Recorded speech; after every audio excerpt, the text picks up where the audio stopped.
Each candidate has been given the opportunity to ask his opponent a question. The first question will come from Mr. Johnson. You have the floor.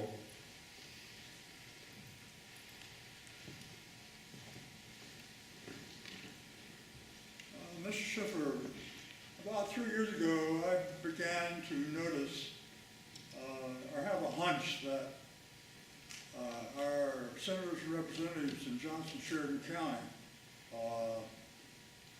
were casting really sort of strange votes. And so I spent a lot of hours tabulating the roll call votes for the last two sessions, 2011 and 2012, off the Wyoming Legislative website. Just here is 22-page hard copy in Wyoming legislative format of the roll call votes, just for the Johnson County and Sheridan County representatives and senators. I've got the impression that our senators and representatives go off to Cheyenne and they think there's some kind of iron curtain that comes down so that people can't see anymore, can't see what kind of shenanigans that they're carrying on down there. Well, it's here. Their votes. And they're really kind of crazy. I'm amazed that our senator would cast votes as he has. For example, Mr. Johnson, your question for Senator Schiffer is what? my question is, why have you cast votes on guns, on health care, on energy and technology, on family values, which are totally inconsistent with the majority of the people in Johnson and Sheridan County who are your constituents? I just can't understand that. Senator, you have the floor.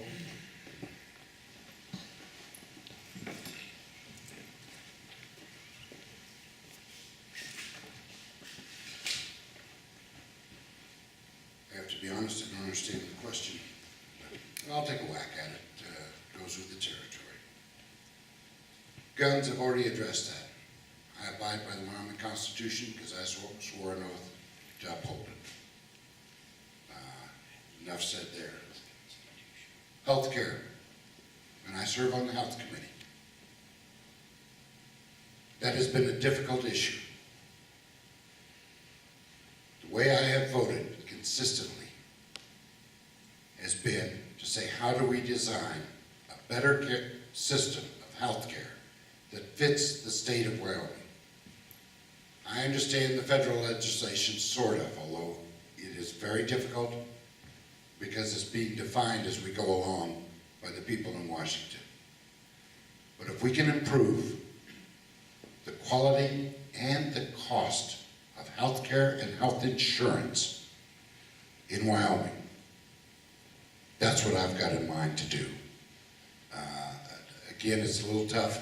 I know I've been accused of voting, but I'm not sure what my opponent's getting at. In terms of energy, I have consistently supported improving our energy and our energy development in Wyoming. In terms of the uranium industry, for example, I sponsored the bill during the 90s when the uranium industry was on the ropes. And understand, we have the only, at that time, the only active uranium mine to keep that company going. We gave them some tax relief. They're still going today. They're an operating mine down in southern Johnson County. I have also sponsored and supported doing research to enhance the value of our liquid and our natural gas. That's been my position all along, but understand, I do it always keeping in mind that we've got to protect our way of life and those things we value. Mr. Johnson, you have a 1-minute rebuttal to that answer if you wish. I'm really having trouble hearing teams of speakers of someplace, and it comes across as a great blur to me. So do you wish to make a rebuttal at this time? Well, I'm not in a position to. Okay. Senator, your question to Mr. Johnson?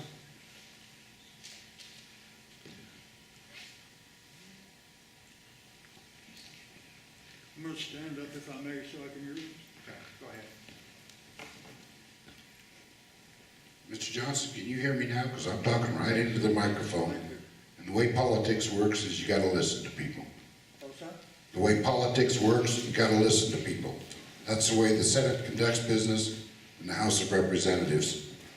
Come to Cheyenne and visit us sometime and you'll see. I do have a question. And I'd like to hear the specifics. I have a record on promoting our economy in District 22, preserving our way of life. I'll stand by that record. I would like to hear the specifics from my opponent on how he intends to take care of his friends and neighbors in District 22.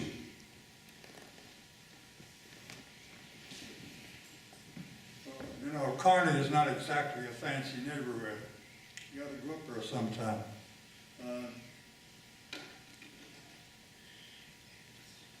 As I've said, my background is in technology, my whole life. The important thing about Wyoming that we must utilize is all of these underground resources.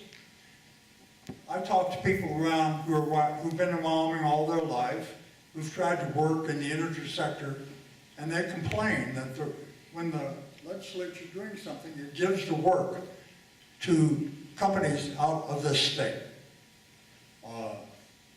It's no surprise that my opponent gets most of his, or 20% of his contributions from out of the state, from large companies. That's not a mystery. For the last election cycle in 2008, which is the latest one reported, that's quite clear. However, it's going to be very important if we're going to withstand in Wyoming all of this crushing Washington mandates where Washington tries to shove the burden down onto us. We're at a cliff, a financial brink. Not only is the federal government broke, and we're not broke, we're doing reasonably well. We've got about enough money in the rainy day fund to pay for 1 year. But you know, if you told people that in 1932, they would say, well, what about 1934? So we must be very diligent to use the capability that we have and the resources that Providence gave us underground.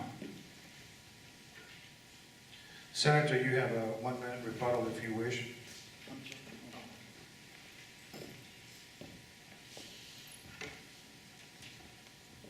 In Wyoming, one of the things people value is honesty. And in these letters, I'm not sure my opponent has always been honest when he characterized my voting record.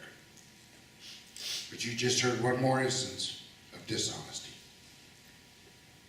You can go back and check, Secretary of State, I did not receive 20% of my contributions from out of state. It's unfortunate that he brings with him from wherever he's been, Georgia, Texas, or Minnesota, their way of doing things. In Wyoming, we do things different. We're straight up, we're honest. I have been that way for 19 years, and I'll continue to be that way.